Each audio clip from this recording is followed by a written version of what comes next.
Shalom saudara, saya Relon Star. Saat ini saya ingin memaparkan satu kisah tentang Yudas kepada saudara sekalian. Belajar dari pengkhianatan Yudas. Jangan main-main dengan hati yang terikat.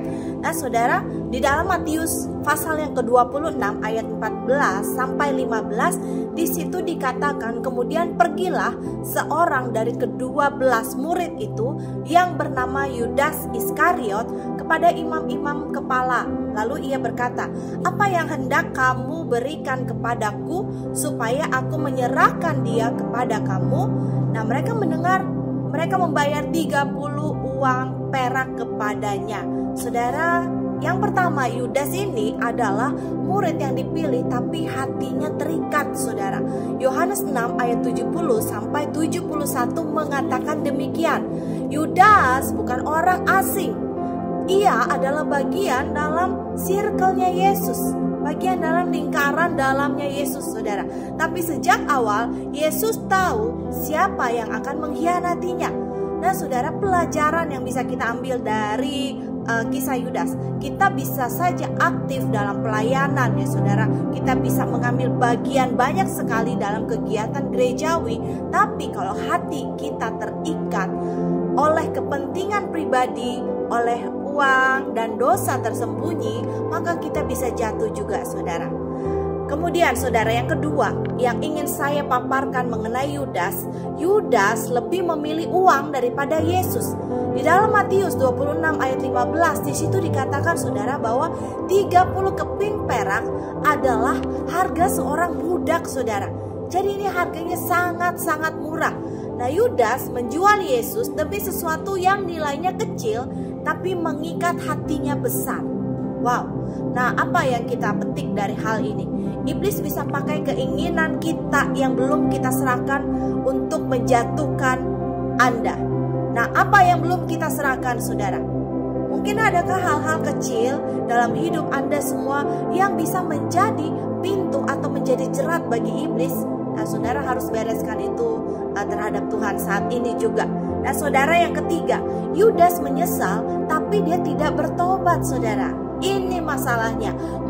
Matius pasal 27 ayat 3 sampai 5 mengatakan bahwa Yudas merasa bersalah tapi ia tidak datang kepada Yesus.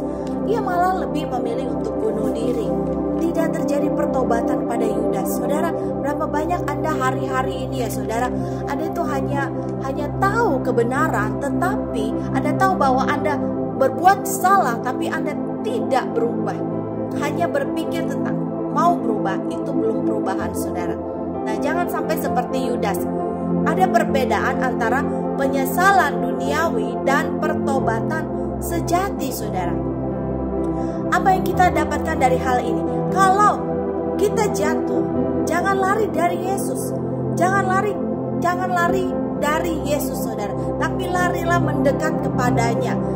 Tuhan masih mau ampuni dan pulihkan kita.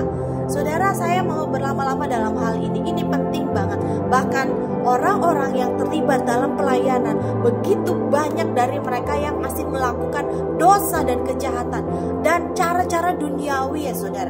Dalam mereka bekerja, dalam mereka berelasi, banyak sekali orang yang masih mengadopsi perilaku-perilaku duniawi saudara. Karena itu saudara, ada perbedaan antara penyesalan duniawi dan pertobatan sejati.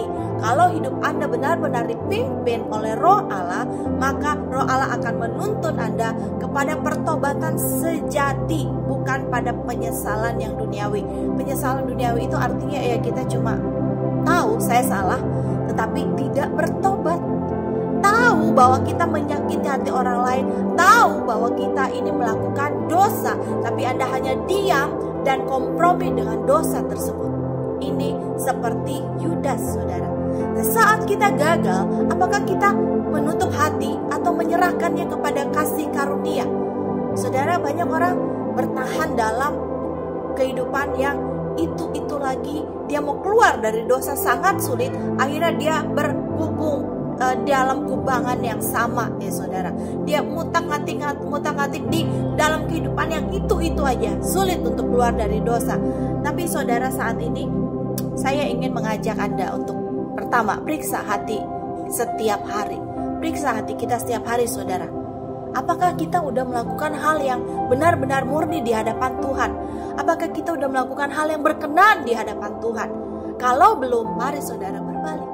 Berbalik, datang kepada Tuhan, minta ampun. Saudara bertobat hari ini atas jalan-jalan yang salah, maka saya percaya Tuhan adalah setia dan adil yang akan mengampuni saudara jika Anda datang atas pertobatan yang sejati. Kemudian yang kedua, jangan pelihara dosa tersembunyi.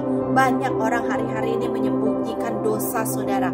Saya ada beberapa kali mencermati orang bergerak dalam gereja, dunia pelayanan. Saya tahu sebenarnya si A begini, si B begini. Ya saudara, tapi banyak kali juga saya heran melihat orang-orang, saudara, kenapa mereka tidak merasa bersalah dan mereka pakai topeng, saudara. Dalam dunia pelayanan, dalam kegiatan-kegiatan gerejawi, banyak yang pakai topeng. Saudara harus berubah saat ini. Bertobat, saudara, terbuka di hadapan Tuhan. Biarlah hati nurani Anda bekerja saat Anda mendengarkan firman Tuhan ini. Nah, kemudian yang ketiga, saudara, jangan biarkan kekecewaan, cinta uang, atau luka masa lalu itu mengeraskan hati kita. Jangan sampai, saudara, ini Yudas ini, saudara, hanya 30 keping perak itu harga seorang budak yang rendah banget, saudara. Ini bukan 1 M, tapi hanya dengan 30 keping perak dia menjual Yesus. Saudara, jangan-jangan Lukas ini, Yudas menyimpan kepahitan, atau mungkin dia pernah punya luka masa lalu sehingga dia mengeraskan hatinya. Padahal dia ada dalam lingkaran dalamnya Tuhan Yesus, yaitu muridnya Tuhan Yesus. Jangan sampai, saudara, Anda memiliki hati seperti Yudas. Yang keempat, saudara, jangan tunggu sampai semuanya terlambat seperti Yudas. Akhirnya dia pilih bunuh diri. Bunuh diri ini harusnya bukanlah satu keputusan yang diambil oleh orang yang dekat dengan Yesus, yang setiap hari harusnya dia mengalami pemulihan, rekonsiliasi dengan dirinya, berdamai dengan dirinya. Kenapa? Karena Allah itu sumber damai sejahtera, itu Raja damai itu ada di sekeliling dia, melayani bersama-sama dengan Yudas, saudara. Harusnya Yudas orang yang pertama yang mengalami pemulihan atau rekonsiliasi. Nah, saudara, Yudas punya kesempatan untuk berubah, tapi ia menolaknya. Kita hari ini masih punya kesempatan, saudara. Mari jaga hati, hidup dalam kasih, dan terus dekat dengan Yesus. Amsal 4 ayat 23 mengatakan, jagalah hatimu dengan segala kewaspadaan, karena dari situlah terpancar kehidupan. Nah, saudara, saat ini jika Anda punya hati ini seperti Yudas zaman sekarang ini, mari berbelok kembali kepada Tuhan, metanoia, pertobatan sejati. Jangan hanya Anda melakukan penyesalan duniawi, saudara. Dan jika Anda relate dengan sharing firman Tuhan hari ini, saudara, mari berikan komentar. Apa yang kau alami? Apa yang engkau ingin putuskan untuk engkau tinggalkan? Dosa-dosa masa lalu, dosa-dosa yang masih kau lakukan saat ini, perzinahan, perselingkuhan, seks bebas, pikiran kotor, pornografi, apapun, saudara, tinggalkan. Jangan sampai Anda seperti Yudas, Anda menjual iman Anda hanya karena hal-hal kecil tersebut. Mari minta kekuatan daripada Tuhan untuk membebaskan Anda semua dari dosa, dari keterikatan akan dosa. Saya berdoa supaya Anda bisa mengalami kelepasan sejati dan Anda bisa dibawa Tuhan kepada pertobatan yang sejati. Bukan hanya Anda mendengarkan saja sharing firman Tuhan ini, tapi hati Anda dibajak untuk saudara berubah dan tinggalkan itu dosa-dosa dan say goodbye. Jangan dibawa lagi kepada kehidupan Anda yang mendatang, saudara. Kalau udah bertobat, udah ubah juga komunitas Anda. Welcome kepada orang-orang yang bisa membawa Anda bertumbuh lebih lagi. Saya berdoa supaya saudara bisa mengalami kelepasan dan lepas dari keterikatan akan dosa. Terima kasih sudah mendengarkan sharing firman Tuhan hari ini, dan buka hatimu biar Tuhan berbicara lebih lanjut kepada hatimu. Ada roh pertobatan terjadi di sini dan engkau kembali kepada Tuhan dan melakukan kebenaran firman Tuhan. God bless you. Tuhan Yesus memberkati.